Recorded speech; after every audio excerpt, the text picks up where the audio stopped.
July 19th will, of course, be a very exciting matchup as Jesse Bam Rodriguez looks to unify the division by fighting the WBO champion Fumulele Cafu in a WBC, WBO, and Ring Magazine title unification bout. Now, of course, in the co-main event, you have a high-stakes fight with two very strong power punchers, that being Diego Pacheco, the undefeated fighter, and Trevor McCumbee, who's looking to come back after his stoppage loss to Caleb Plant. Now, of course, very good fights. Very good fights. Now, some of them are interesting, some of them are not. You probably know what I'm talking about. But let's talk about the co-main event. Trevor McCumbee is 28 and 1 with 21 wins by knockout and 1 loss by way of knockout. Of course, coming after the 9th round stoppage loss to Caleb Plant. It was very interesting because he was landing his shots. Yeah, well, what they say, like a 40% clip rate with Caleb Plant. You know, the guy was supposed to be seen as really defensive. Now, of course, nowadays, his movement, his all that stuff, he's starting to sit more on his punches, whether because he thought he had more power or he's getting older. It doesn't matter. He landed a lot more than what most people thought, including myself.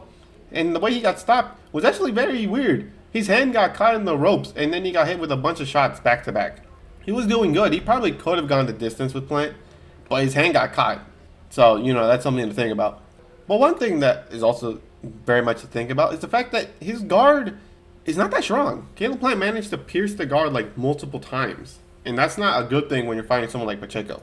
Speaking of Pacheco, the undefeated Diego Pacheco is 23 and 0, 18 wins by way of knockout.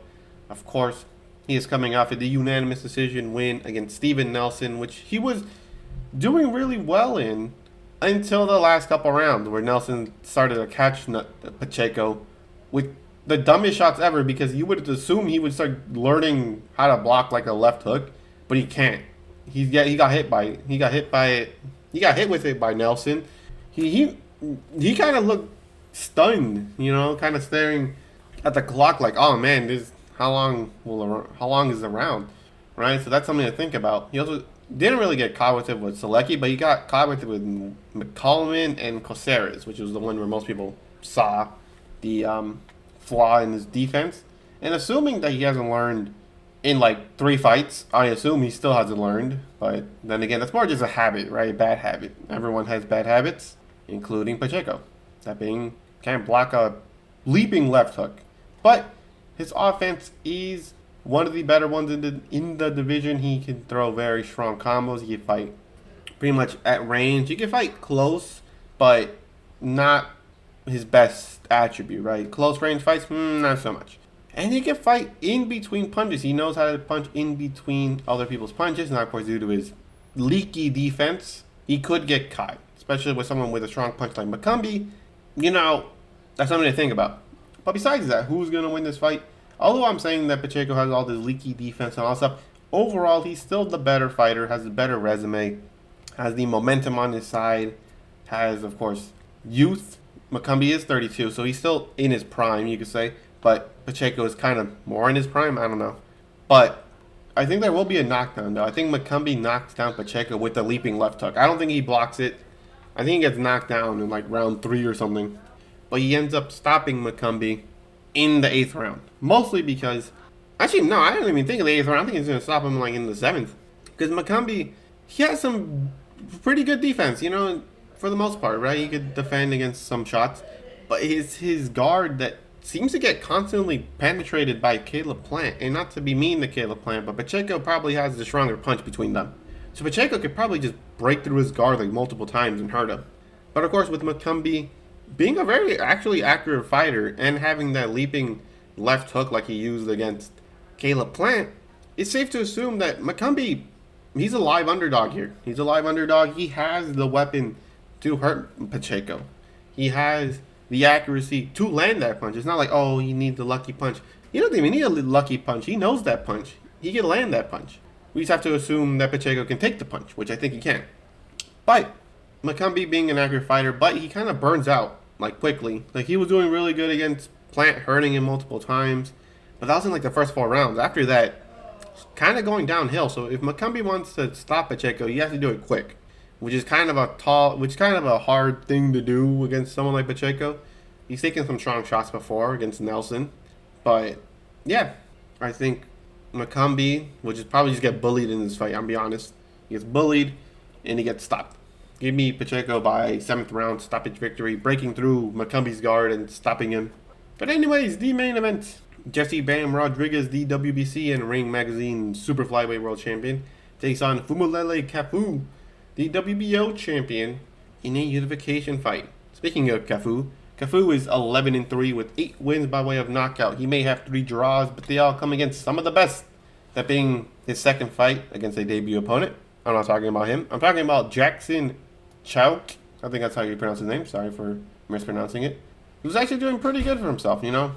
Although he did lose the last fight, still a pretty strong fighter. But besides that, of course, his crowning achievement is beating Kosei Tanaka, the 4-division world champion, by split decision, dropping him in one of the rounds, which basically won him the fight. Literally, it was 14, 113, 113, 114, and that was literally it. Literally, it was a tie.